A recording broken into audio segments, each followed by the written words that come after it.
Bakit pila ho ba nais nyo na po atang burahin sa limot ng mga tao?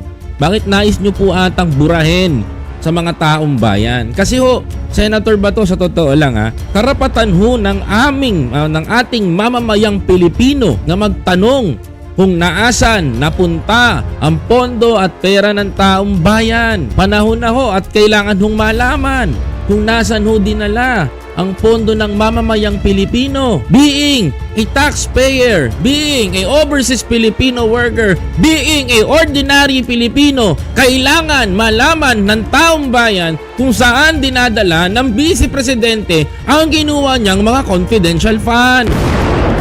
Bakit ganito? Ba't may pangalan ng restaurant? Bakit may pangalan ng mga groceries? May pangalan ng chichirya? Bakit ganun ang ginagawa? Totoo bang tao ito? Sino ba sila? Iharap mo sa amin.